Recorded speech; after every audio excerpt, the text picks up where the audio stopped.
हमारे रिपोर्टर अली शरर हैं। आप सभी मेहमानों का बहुत बहुत स्वागत। पहला सवाल, महेश जी, सरकार आपकी है, सरकार के तहत अथॉरिटी आती है, अथॉरिटी के सरकारी कर्मचारी जिस वेतन पर चलते हैं वो आम आदमी का है, अथॉरिटी की सारी ज़मीन सरकार की है, मुल्क की है, और अगर ये अंधेरगर्दी चलती है तो सवाल फिर बड़ा उठता है और जवाब के लिए हर आदमी आपकी तरफ आएगा। जसवंत जी, उससे बड़ी बात मैं साधुवाद आपको इस बात के लिए दूंगा कि प्रदेश में एक ऐसी सरकार है जहां भ्रष्टाचार जो है उसको लेकर किसी भी तरह का टॉलरेंस, उसको लेकर किसी तरह की माफी, उसको लेकर किसी भी तरह का कोई भी कारगुजारी बर्दाश्त के काबिल नहीं।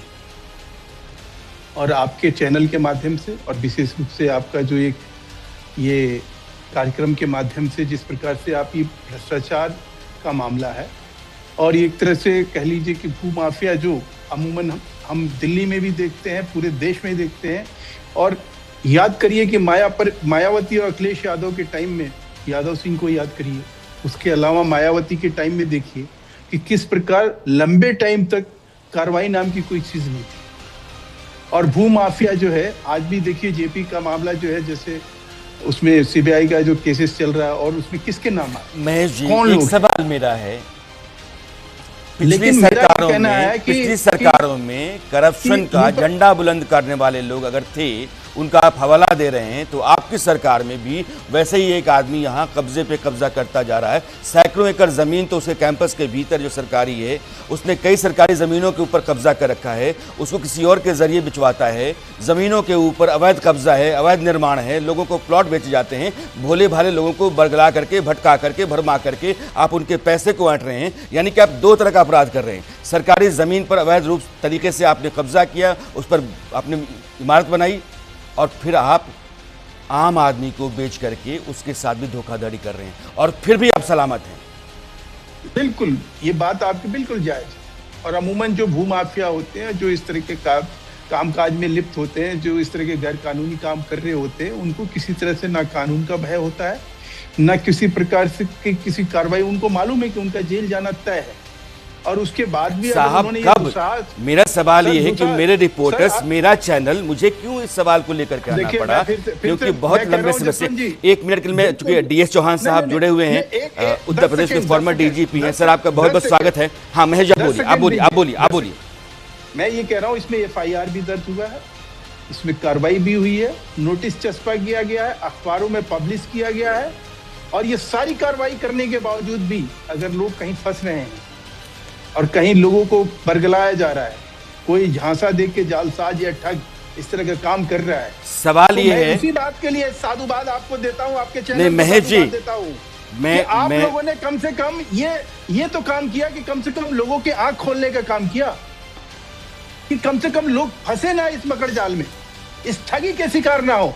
इस बात के लिए मैं आपको साधुवाद दिया कि आखिर में। महेश जी, आपकी बात 100% सही है। इतनी अच्छी बात अगर मेरे कानों तक आएगी तो लाजमी है कि मुझे भी बहुत अच्छा लगेगा। वो चेहरे पर धूल पड़ी रही और हम चश्मा साफ करते रहे। अगर यही अथॉरिटी कहती है कि उस इलाके में, जिसको आप खादर का इलाका कहते हैं, किसी भी तरह की रजिस्ट्री नहीं हो सकती है, और ये रजिस्ट्री नहीं है, रजिस्ट्रियाँ हैं, ये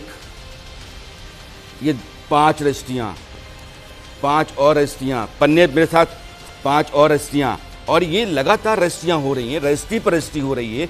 जिस इलाके में आपने, आपके अथॉरिटी ने कहा कि रजिस्ट्री नहीं होगी, उस इलाके में रजिस्ट्री पर रजिस्ट्री हो रही है। आपने एक एफआईआर कर दिया, एफआईआर करके आपने, सवाल एक एफआईआर कहाँ किया, किसके खिलाफ किया, आपको नहीं पता है? बीइंग ए जर्नलिस्ट, मैं भी बहुत सारी चीजों को, हम लोगों की भी जानकारी में आती रही। एक बार तो लाल किले की रजिस्ट्री हो गई थी, तो रजिस्ट्री करना और रजिस्ट्री करा के और उसका कानूनी हक लेना, ये उसमें जमीन आसमान का फर्क है। अब रही बात की जो आपने बात उठाई है, क्या ये कानूनी रूप से ये वैलिड है, ये रजिस्ट्री जो आप दिखा रहे हैं, जिन लोगों को भी इस तरह की रजिस्ट्री की गई है और जिसने भी ये किया है, क्या अब उसकी सामत आएगी या नहीं आएगी, वो क्या बचेगा? क्या अब जो यहाँ योगी सरकार है, इस बात का इंतजार महेश जी, आपकी सरकार है, इस बात बिल्कुल। का इंतजार मुझे भी है। मेरे रिपोर्टर्स अगर जमीन पे उतरते हैं और बताते हैं कि ये जमीन सरकारी है, अवैध कब्जा है, ये तमाम बिल्डिंग जो है अवैध तरीके से बनाई गई, लोगों को बरगलाया जाता है तो उनको धमकी दी जाती है, गाड़ियों से उनका पीछा किया जाता है, वो डर के साए में रहते हैं। सवाल ये नहीं है, सवाल ये है कि एक जिम्मेदार जवाबदेह न्यूज चैनल अगर एक गंभीर और संगीन सवाल को खड़ा करता है तो यहाँ के अथॉरिटी, यहाँ का प्रशासन अगर बिल्कुल नहीं हिलता है तो डर पैदा होता है। ये सिस्टम